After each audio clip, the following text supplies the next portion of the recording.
First look at the brand new BMW X5M that is coming to India soon. The Maruti Suzuki Vitara Brezza Facelift. Prices are out and we have the review. And we've also reviewed the new to India Audi A8 L luxury sedan.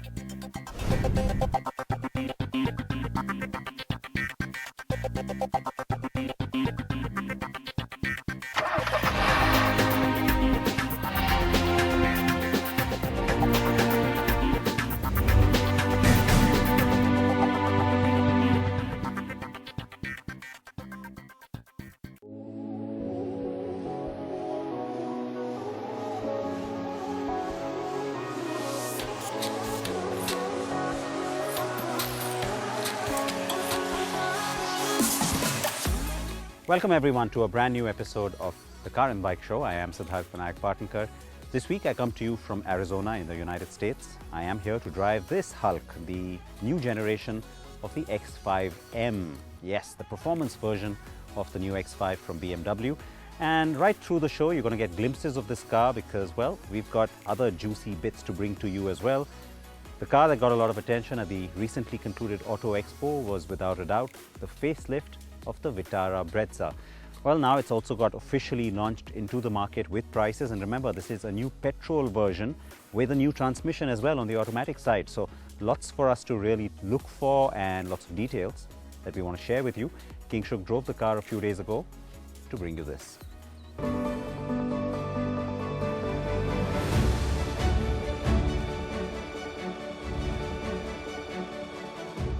With over 5 lakh units sold since 2016, the Maruti Suzuki Vitara Brezza has found unparalleled success in India. But there was this one big gripe, which was the non-availability of a petrol engine. Until now.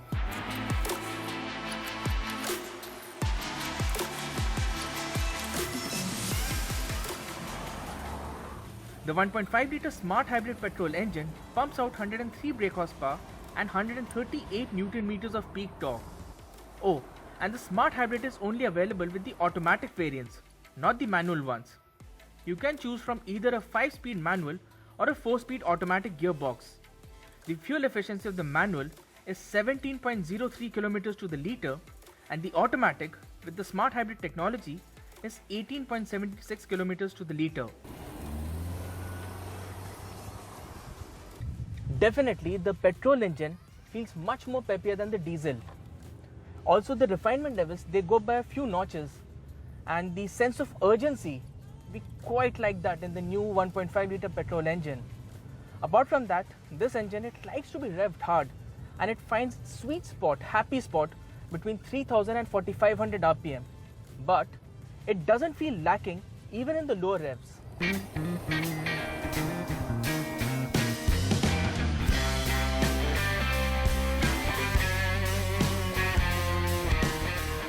The car continues to be among the best handling subcompact SUVs.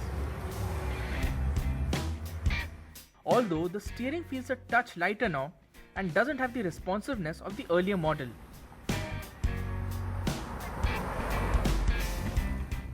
So first driving stint was with the 4-speed automatic variant.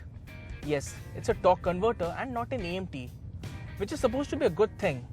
But then, if you want to build up speeds quickly, it's a bit of an ask because the gearbox, it feels sluggish. It holds on to the gears for way too long, and that makes overtaking maneuvers very difficult. You'll have to plan for them well in advance.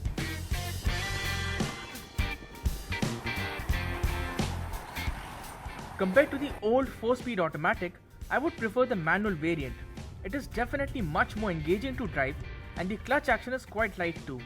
The gear shifts are precise, and that rubbery feeling is simply not there, which we found on the automatic variant.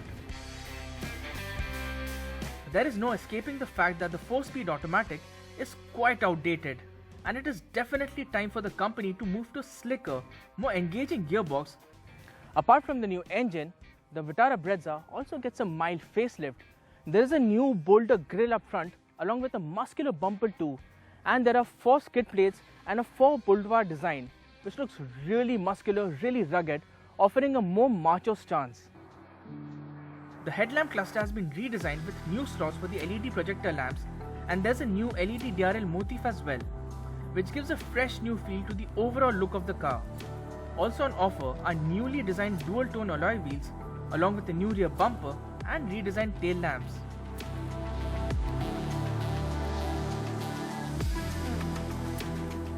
The interior has been slightly spruced up as well.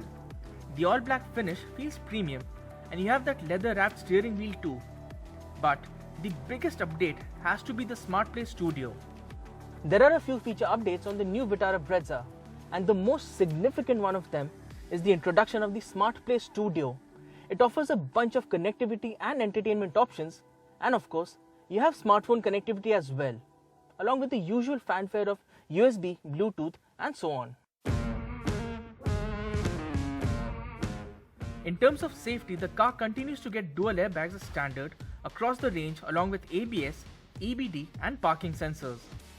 The prices for the new Vitara Brezza start at 7,34,000 rupees and go up to 11,40,000 rupees.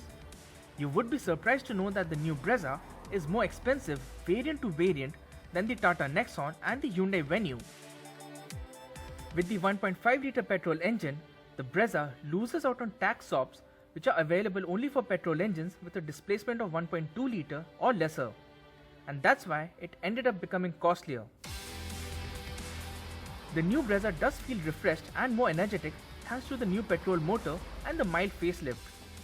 The value for money proposition takes a hit with the Venue and the Nexon offering more features and having more competitive pricing. Plus, with the Kia Sonet coming in, the Vitara Brezza facelift has its work cut out, keeping its crown as the undisputed king of the subcompact SUV segment.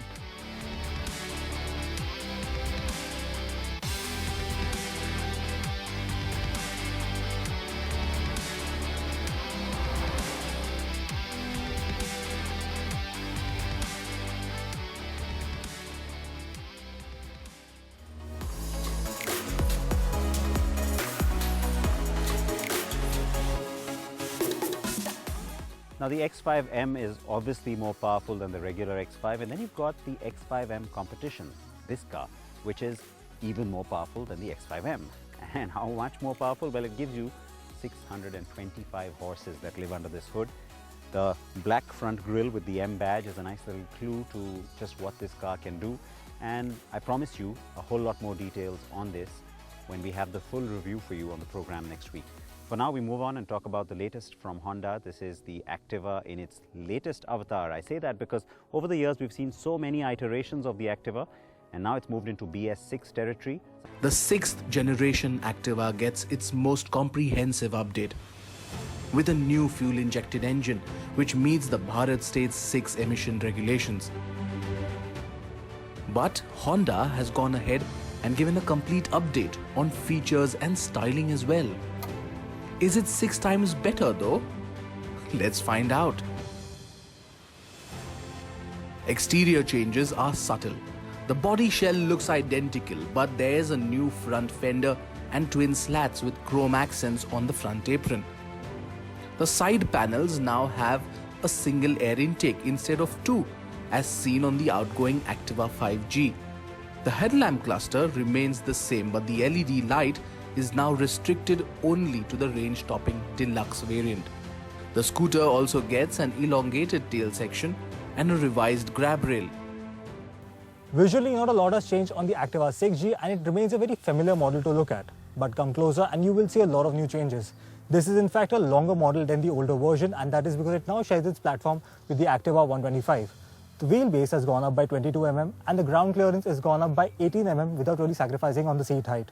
The floor space has also gone up by 23 mm, and that means better knee room for the rider. The new 6G also rides on a larger 12-inch front wheel instead of the 10-inch on the older version, and that makes for better ride quality and high-speed stability, while the seat itself is now longer, and that means it's more comfortable for the rider and pillion.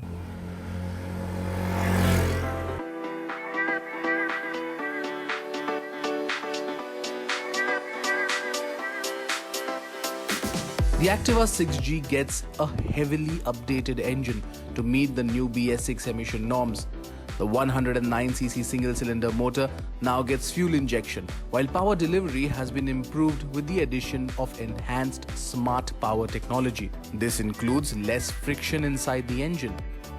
The result is a lighter scooter, and Honda claims fuel efficiency has in fact improved by 10%.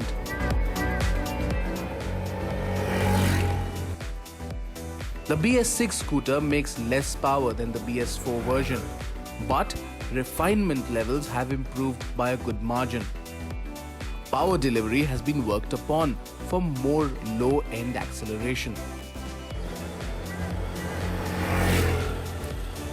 The Activa 6G feels quicker and overtaking is easier. The telescopic front fork on the new Activa 6G makes a big difference. That, along with a 12-inch front wheel and a 3-step preload at the rear, makes for a big difference in terms of ride quality. In fact, it's the most comfortable Activa we've seen in a while. What we also like is the fact that it's a better handling scooter than it used to be, and it is a lot more confidence-inspiring, especially at high speeds. High-speed stability itself is much better than the older version. Having said that, we do think that the 6G misses out on a front disc brake. It's never been on the model, and this would have been a good opportunity to bring that in. But with the current setup that includes drum brakes at either end with the combi braking system, the braking setup is just adequate. There are comprehensive new features that customers were asking for a long time. The archaic-looking instrument console now comes with the engine malfunction light. The digital display, though, has been removed to better differentiate the model from the Activa 125. The scooter also gets the ACG starter that brings the silent start feature and an engine kill switch. Well, moving down, you get this multi-key ignition switch here that gives you access to a lot of new features. But big takeaway is, of course, the external fuel filler. That's one of the additions on the Activa 6G. So there you go. This discrete option really does not tell you much that there is an external fuel filler here, and that brings in a kind of security to the model. But it's very convenient to use, and that's something a lot of Activa buyers will appreciate going forward.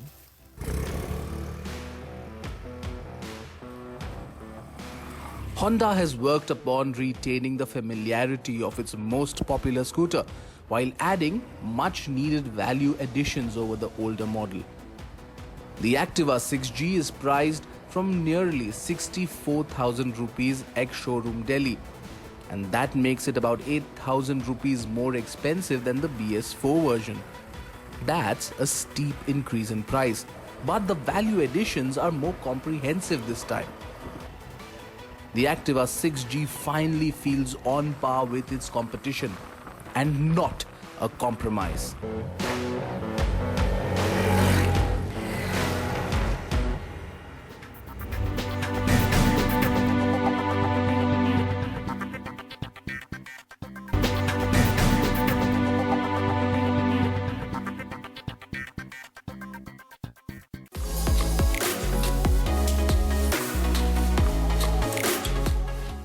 Got little bits on the car that tell you that it is the M version, and of course the nice 22-inch wheels, which certainly give you the impression of being a little bit performance oriented. Now in India, of course, this car when it arrives will operate in the luxury end of the market, so we don't really have a performance subset to that necessarily, and that's exactly where Audi has recently launched its flagship, the A8 L sedan.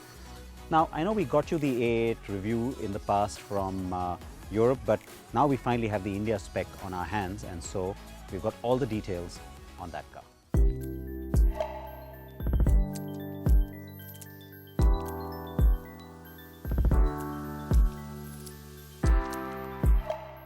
The new generation Audi A8 L has taken a really long time coming to our shores. It was over 2 years ago that I saw this new flagship sedan in the flesh at Audi's first global summit in Barcelona, and then Ameya got his hands on it soon after in Spain. The car was to arrive in India last year itself, and the idea has always been to up the ante with cutting-edge technology to make it in sync with Audi's Ursprung durch Technik tagline. India gets only the range-topping long wheelbase model, which is 5,302 millimeters long, offering a stretched wheelbase of a good 3,128 millimeters. In fact, the Audi A8 L is now 32 millimeters longer and 13 millimeters taller than the one that it succeeds. And that has translated into 130 millimeters more legroom inside the cabin. And oh boy, that kind of takes your breath away, doesn't it?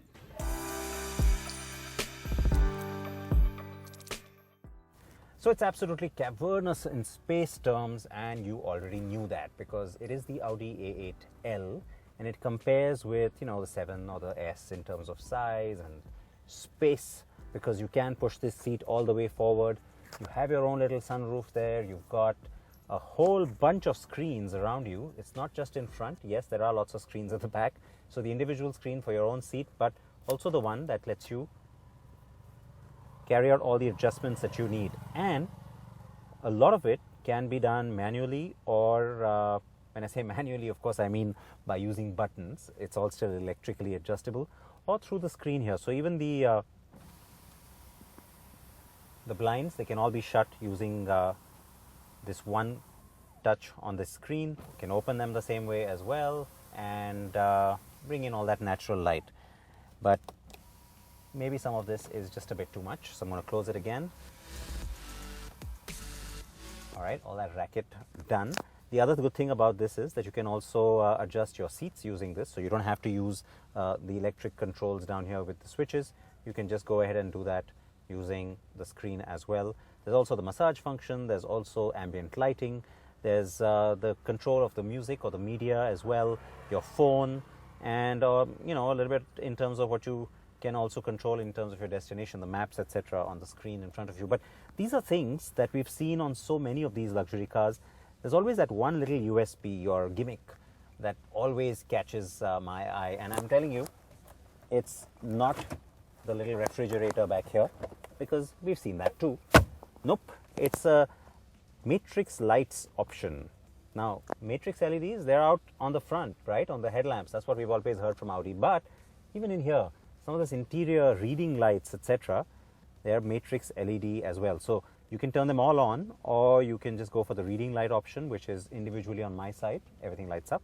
Or you can go individual, and so it lets you actually sort of position exactly where you want the beam of light to fall. So think you're sitting with a little book, you don't really want to disturb your co-passenger. Well, you can focus this, and the different sets of lights come on depending on where you are sort of pointing this, and that, I have to say, is really cool. The cabin, in fact, doubles up as a mobile office, where you can even video conference through the fully connected Android tablet that's placed right in front of the rear passengers. The equipment list doesn't end there though. You also get a 2-part panoramic sunroof, the virtual cockpit, wireless charging at the front and rear, and the embedded eSIM that lets you have connected car functionality.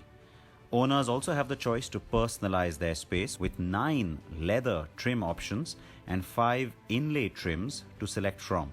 The premium appeal and plush finish is extended to the front as well, where the MMI dual touchscreen setup is seamlessly integrated into the glossy piano black plank that runs across the central console. The dual touchscreens also replace most of the physical buttons inside, and it is very aesthetically done. It's also pretty futuristic, as I've said.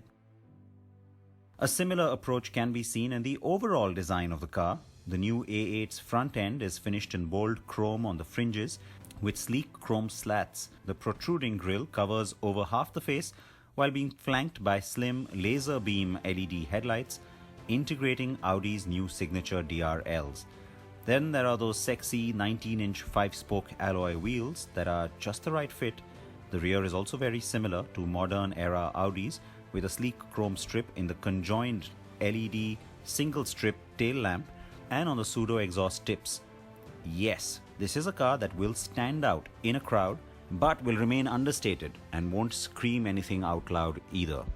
Done with all the goodies? Well, let's get out of the Bada Saab suit and into the chauffeur's shoes to know how this limousine drives. First things first, the India spec car doesn't come with level 3 autonomous systems, but you do get features like autonomous braking, lane monitoring and pedestrian protection. Also, we only get the 55 TFSI, that is the 3-litre V6 petrol motor that belts out 335 bhp and 500 Nm of peak torque. The addition though is the 48-volt mild hybrid system, which gives you idle start-stop and allows the car to cruise on some of that stored up power. At no point did I complain about the power delivery itself and the sheer punch from that mill, which definitely had me grinning every time I pushed the throttle. The 8-speed Tiptronic automatic transmission takes about a second to send power to the four wheels, so yes, there's a little bit of a delay, but it coasts to triple-digit speeds effortlessly. To be precise, it goes 100 km per hour in 5.7 seconds, and the top speed has been limited to 250 km per hour. The steering is nice and light at low speeds, which comes in pretty handy while nipping in and out of city traffic, and feels more connected as you pick up the pace, giving a lot more surety while changing lanes on the highway or taking a sharp bend. Though it can take a corner when it wants to, the A8 rides smoothly, and thanks to the adaptive air suspension with actuators on all four corners, it absorbs all the potholes and bad roads that you might come across. So finally then, coming to the big question of price, and it is a big question because the car comes in at 1,56 lakh rupees. The A8 is definitely pricier compared to the locally assembled German counterparts. The benchmark in this segment, that's the Mercedes-Benz S-Class, has prices starting from 1,36 lakh rupees, which is 20 lakh rupees cheaper, while the 7 Series from BMW starts at 1,23 lakh rupees, topping out at 1,66 lakh rupees. So yes, there are other options available, but the A8 travels the middle path and gives you plenty. Now BMW is introducing both the X5 and X6M together, but while in Europe or here in the United States it's going to be the two cars arriving into the market around the same time, in India the focus will stay on this car, the X5M, and which is why I'm spending more time with it too, to bring you all of the details that you need to know about it. That's something that you can catch on the program next week. Meanwhile, react to what you have seen this week, tell us what else you'd like to see, and promise me that you'll wear your seatbelts. See you.